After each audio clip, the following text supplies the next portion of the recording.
So let me tell you a little story about how we almost lost an ambulance during Hurricane Florence.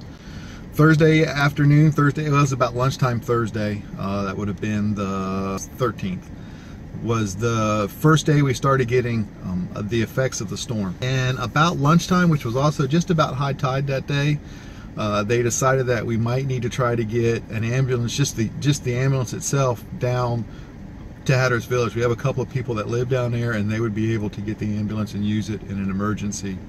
That's the section of the island that was isolated after Hurricane Isabel several years ago, and it cut the inlet through between Frisco and Hatteras. So we were afraid that if we didn't get a unit down there at that time, that we may not ever get a unit down there for a while.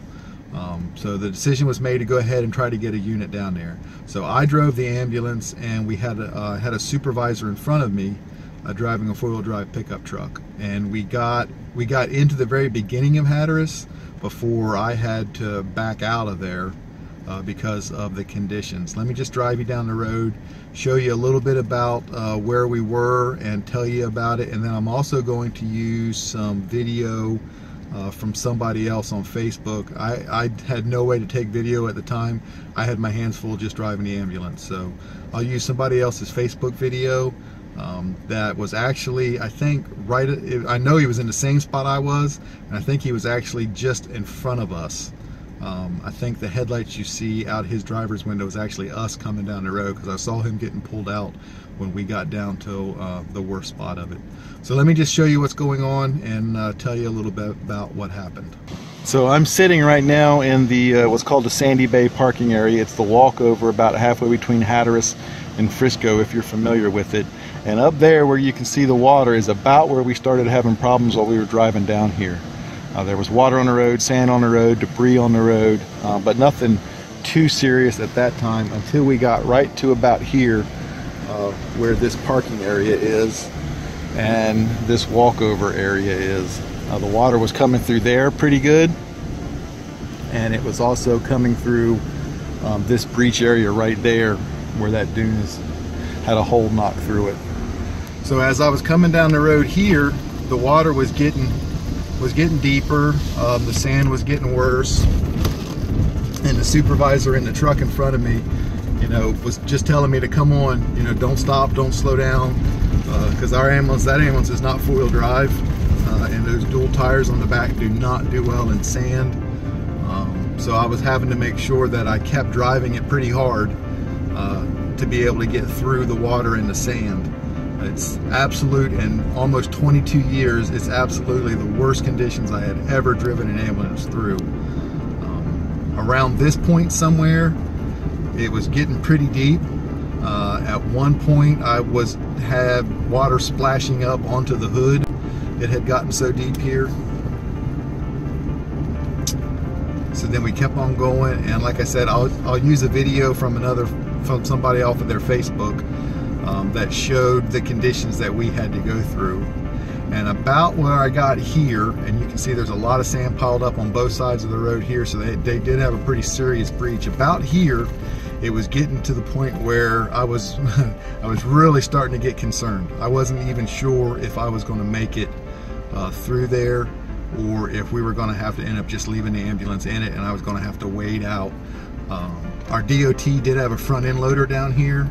They might have been able to get hooked to me and get me pulled out of there before something happened, or at the least they could have given me a ride out of there in the front end loader. But about this point right here, this is right after where the speed limit slows down coming into Hatteras. About this point right here, I knew I wasn't going to make it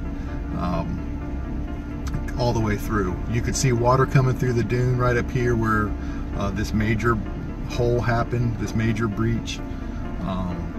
And at that point I knew that I wasn't going to make it. The supervisor in front of me in the pickup truck, right where you see those cars right there, and I was about here, he hit a hole and the entire tailgate area of that truck disappeared. I couldn't even see the tailgate anymore. So I knew that was a hole that was going to be way too deep for me to try to get through in the ambulance. And just as I was getting ready to put it in reverse and try backing out, he yelled at me on the radio to get out of there, that there was no way I was going to make it.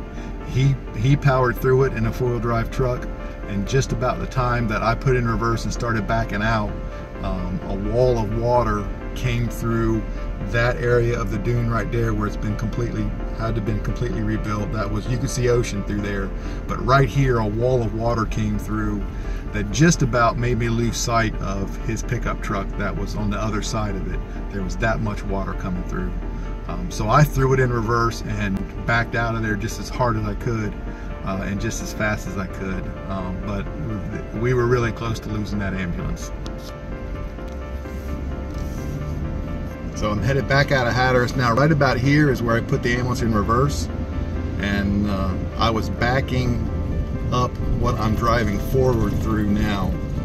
And that day, the only thing I could do was just try to guess where the road was. There was no seeing the road. Where I'm sitting right here was probably 2 feet of water that I was trying to drive through. Like I said, I was in reverse, just going as hard as I could. But from back there, sorry, my camera cut out, from back there to all the way up here, I was driving in reverse. And finally got up here to this parking area where I was able to back up into the parking area and turn around to get out of there. But that was by far the scariest time I've ever been in an ambulance, as long as I've been driving an ambulance. Like I said, that's 22 years now. So I was absolutely convinced that I was not going to get that ambulance out of where I was, and that we were most likely going to have to leave that ambulance there and just worry about it whenever we could get back to it to get it pulled out of there. So sometimes it's scary, sometimes it isn't, sometimes it's exciting, sometimes it isn't, but that's just life during a situation like this. May not have been a good choice to try to get that ambulance down there at the time we did, but we were afraid that if we didn't get it down there then, that we wouldn't get it down there, and that was going to be a problem for that village.